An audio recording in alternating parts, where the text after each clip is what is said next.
It's the Cornbread Masala Show, and welcome to episode 9 of our podcast, bringing you the worldviews of a redneck and an intellect through comedy, music, and satire. I hope you're ready. Thanks for joining us, and hang on.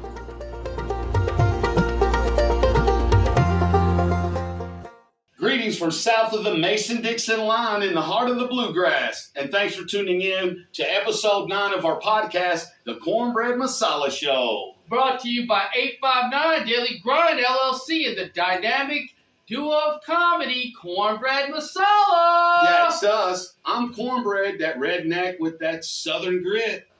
And I am Masala with that northern wit. You are. You a witty dude, man. I love you, man. But looks like Masala is Wednesday, August 5th, 2026. It's about 4:30 p.m. here. And I hope everyone's having a great week. And thanks for joining us today. Hello, Masala. Good to see you, my friend. How you doing? It's real good to see you. I haven't seen you in a couple of days.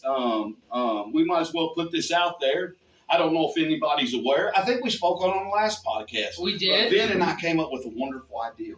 We're best friends. We spend a lot of time together anyway, so we were going to conglomerate each other into being roommates at my house. And spend more time doing Cornbread Masala. And doing everything. And we were going to take that and steamroll it into everything we've been wanting to do. We're going to work around the clock. But after about the first day, 2 days, we quickly discovered us living together wasn't not a good idea. So this experiment lasted 49 hours and about just shy of 50 hours we lived together as roommates. And Vin handed me the key and said he couldn't live here. And I requested that he didn't come back for at least a few days. So this is his first time back. I tried to be like, tried to talk to my mom to be like, hey, hope you understand things. And then Vin, he gives me, I'm glad that in all the documents, he didn't know what a NRD was. You're spending Non-refundable deposit and rent. He said, I lived here 4 days and paid up a month's rent and gave you that extra cash. I said, that's why I could still be your friend. Nah, man, you know, one thing about me. Well, we did. My boy helps me out a If lot. I hook it up, I'm going to keep, I like to be a man of my word today. You are. You my man. I love you, Vin. And I love the fact that me and you are good enough friends that we live together for a couple days. Player, I love you, man, but we like a married couple. I don't think I'm in love with you that much. I said, let's just go back to being a dating couple. Man, so we're just dating again. We're not engaged or living together. I'm working on my living arrangements because staying at the crib, man, it's great. I've done it for years, but he said he got to get somewhere away from mommy and Tommy. Or he ain't going to be able to do that. And because sometimes they'll say, I don't like that Tommy guy. I don't like that Tommy guy. I don't like that Tommy guy. Who said that? Mommy. And then Vince said, he gave me my key back, then he regretted it. He said, I would probably take that key back. I said, I know you probably would, and I'm probably not going to give it to you. And he said, well, what's that about? Do you think you could probably think about it? And I said, I could probably think about it, but it's probably not going to happen. He said, well, I should probably find a new comedy partner. I said, no, you don't have to do that because I'm probably happy with being with you in comedy. And he said, well, I'm probably not happy with what a smart aleck you are. And I said, well, go screw yourself, man, because I'm not a smart aleck. I'm an ignorant redneck. And he said, it all makes sense now. It all makes sense. It's the IR in me. Yeah. Do they know what IR stands for? Ignorant redneck. And do they know my full name? IR a dumbass. That's a beautiful name. Vin affectionate. He said, it don't mean you're stupid, man. He said, it's just like a little love nickname I gave you. I said, IR a dumbass is a love nickname? He said, you should have heard the one I was calling you before. I had a nickname that was kind of like IR. What is it? Bumbling Beast. Beast? Beast. It's a long story, but one of my nicknames is Beast. All I ever called you was Sexy Beast. Beast. Beese. Yeah. That was another one that was kind of IR. I like those names, man. They describe you very well. I'm not sure if they're saying that you're off a little bit in the head or you're... I don't care, man. I just love you. Just go do a bunch of weird shit as you want. I got your back. There once was a brother named Guido. He hung out with an Indian weirdo. No, hey, man, check this out. And he rocked a beardo. And he rocked a beardo till Cornbread shaved it off, though. Then he went down to the Yugo driving his brand new limo. Cornbread shaved it off, though.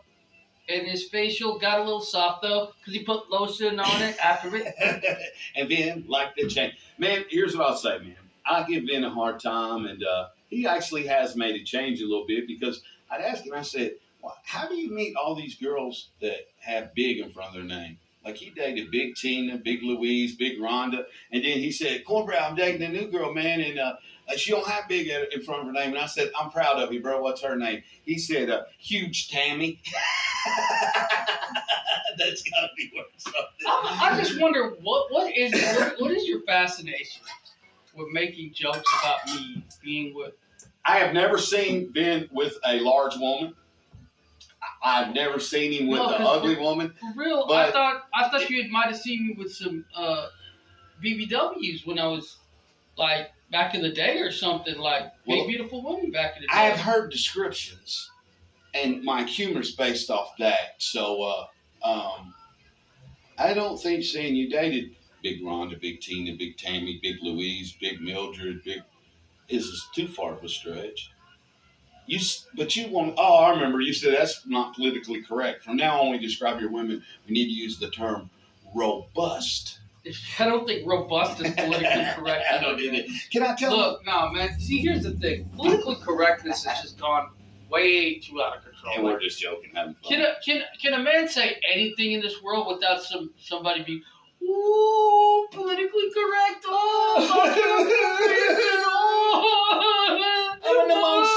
I'm an emotionally weak man. It's a partner joke. Here's one thing I will say that I've never seen before. I thought all the comedians united against the woke people as comedians so that we could get out and do our comedy. No, but on this scene, how's the comedians be woke on this? We got woke comedians on scene. No, I mean, look, let me tell you something. Comedy and spoken word are two different things. You don't get into the comedy arena to just vent, to bring out all your calamities and drama. And this is a place where people are going to roast you, hate on you, and you just got to be ready to take it. You know how much hate we've gotten collectively and how much hate I've gotten solo? There's probably not a day that goes by that somebody doesn't roast me somewhere or thinks about me, and when they think about me, they're just roasting the hell out of me. Yeah, they got the wrong misconception about me because I know you go around trying to brand Cornbread and Masala all the time, but all I get branded on this comedy scene is a racist. How am I going to get branded as a racist when we're trying to brand Cornbread and Masala? Well, tell them why you get branded as racist. Because, all right, so let's extrapolate on this whole thing. Because I call you Stan Ligger? You know, that's good right there. Like, okay, all right, yes, granted. You might be a 60-year-old redneck, but part of it is a character. Second of all, do they really think that you're being bogus by saying just words? I mean, like, why are they taking stuff so serious? Like, I called a fella a cheeseburger, and he about lost his top round.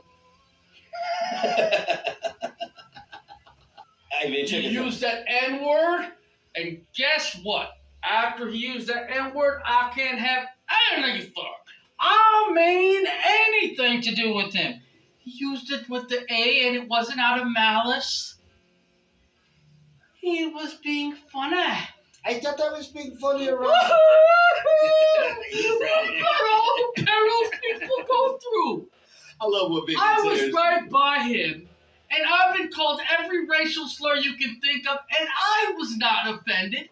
Why are you? What we've disagreed on? No, just one thing, though. Cobra kiss. No, one thing that we disagreed on is what? I'm like, if you don't do it, you won't do it. You do not like to be looked. you don't like to just be an average Joe on the screen. Yeah, man, I don't like to. It's like I don't like to like. Sometimes we booked a show or two, and it's been like, if you don't book it, you won't book it. Then it's 2 weeks away, and then we didn't have time to perform or do anything. Then we get there and say this show could have been better. I said that's why we should have booked it 2 months out. But I like to have about at least 6 weeks in between shows, at least a month. I'm talking about our videos, though. Oh, okay. But I was just talking about the continuation of what we're trying to do is like. If you give yourself a little time, and we're learning about it'll gives you time to promote the show, and you'll think about stuff for the show, and it'll be better. Now, I just shouldn't be out playing the show 2 or 3 times a week, but we're booking these original shows, and I've just found, because I did that a long time in music, booking shows for my original band, that if you can give just a little time between the shows when you're booking them as you go along. Now, if you book your shows at the beginning of the year and you have a bunch of shows booked, that's different. But like this show at the Jukebox, We've made a few adjustments. The advertisement is great we're putting out. We've got a hell of a list of comedians going to be there. Dirty 4.5 is hosting it. We're going to do individual sets. If we'd have booked that a couple of weeks out, all of this wouldn't have played out the way it's playing out. But it still could have been a great show. And I'm not saying there's anything wrong with being proficient. I'm just saying I like to have a little time. At that time, my thinking was this: like, let's get in the roll. And that wasn't a bad event. We picked up some new fans, and I did a big long set. I mean, it is what it is. Like, but I've always had that train of thought that sometimes because if you get around people that do, I'm learning that balance because okay. So let me give an example. I used to mess around with producers, man, and there were some producers they didn't want to put out their stuff till their stuff was like Pete Rock. They felt like there's this Pete Rock. He's a phenomenal. Yeah, they want to beat it to death, mixing it, mastering it, and if you don't get it done, you're just going to stay in the crib depressed as hell with no release material, and that will make a man go nuts. And I tell you this, man, if you just put it out there raw, sometimes you don't feel it. Well, I'm down with going hard, man. And but like to touch on your point you just made. I think there's definitely a place for. When you get organized and you got your merchandise and you got your promo game down, then you can rapid fire the shows a little more rapid. But I was just saying, as we're getting going here and we're trying to do the best shows we can, and we're not quite where we're at with everything we're trying to do, that it helps to have a little extra time to promote them and get things together. But as we get a little more proficient, we got our merchandise built up, everything's clicking, then we've got so much taken care of behind the scenes, we can be a little more rapid fire with the show. There's one caveat with that, because if you run on that premise, though, then it's like you can't wait for things to be perfect. No, but if you're building a house, man, if you don't take the time to build a foundation, the house can go up quick. It can be a tall house, but it's not going to last long. It's going to fall down. Right. So I always err on the side of so it's a balance. Let's make sure it's okay to do. We can go as quick as you want, as long as the fundamentals and the foundations are in place. But I tell you what, but I don't mind going. Do you think I'm scared to get on the stage and go do anything anywhere, man? I'm not. We go hard, man, when it comes to that stuff. But I don't want to lose my train of thought. I like these debates are good because it keeps them on their feet. It's a shame we couldn't talk this openly while we were living together for that day and a half. Maybe you'd still be. But listen, I don't want to lose this train of thought because you made a good point. When I was playing music, there was nothing more common than what I called a talented failure. Not that they were failures, professionals. I don't consider us playing any games or just, joking around. We're trying to do everything. We've got our website now. Our podcast are on our 9th episode. We're playing the shows we're booking on the strength of our original music. We're writing new material. We've just really trying to go forward. Met with our man, John Preston. I'm going to have a little clip of John. And also, right here, what we'll do is let's look at you want to look at a clip from our last show? Yeah. Yeah, let's do that. You guys check this out. Son, I laid out your pajamas. Give a little kiss to your mama. I turn out the lights and close the door. Mama's baby's 44. Yeah! Mama's baby's 44. Come on, sing along one time. Mama's baby's 44. We're Cornbread and Masala. Yeah! We appreciate y'all, man. We'll see y'all next time. Good night. that was good, Vin. That wasn't a bad clip, was it? You guys like that, man? Hey, go to YouTube, at Cornbread and Masala on YouTube, and our website is just www.cornbreadmasala.com. I was going to say, you better lose some weight and get your muscles and a six-pack in shape, because I think wearing that C-pack around might affect your ability to pick up the big girls as easy as you used to do, you know. So, big girl, I am your father. Hey, we just want to be actually higher chances, because like it'll be like they snore too, right? Yeah. Hey, we just make a lot of snoring. I'm gonna put a camera on that. Remember that time I got that AI condom, man?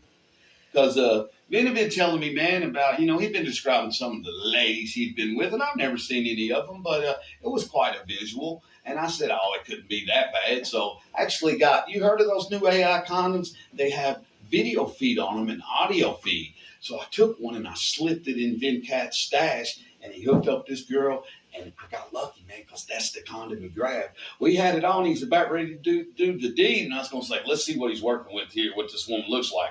Well, just as it got to where I was going to see what was going on, the video camera blows up, and the last thing I got on the audio was, no! I think I saw this Superman. Man, that is crazy. You said no. Attention. Yeah, that's what you're. No, it's not attention, Lord. It's not. No, I'm just finding out what you're our an people attention like. slut. What we can joke about, or he got that. He's got something on his beard. I don't like that. Oh my God, he has something on his beard. It's just so nasty. I mean, what kind of reaction? I'm just interested in what kind of reaction we're gonna get from that little back and forth. Well, let me put it this way. I'm a research mindset.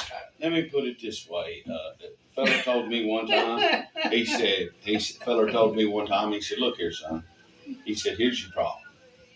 You're stupid. And I said, hold on, fella, because that's like dropping a rusty bucket down my well. I didn't appreciate that. I said, look, fella, I'm not stupid. Stupid means you can't learn. I can learn. He said, what's your problem? I said, I'm lazy. I don't want to learn. Come on now. I'd rather sleep in. But it crack, man, I love me some cheddar cheese, bro.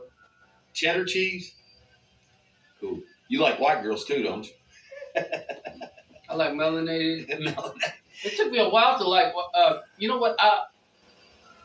The more country, the more real, the more raw they are. Intelligence.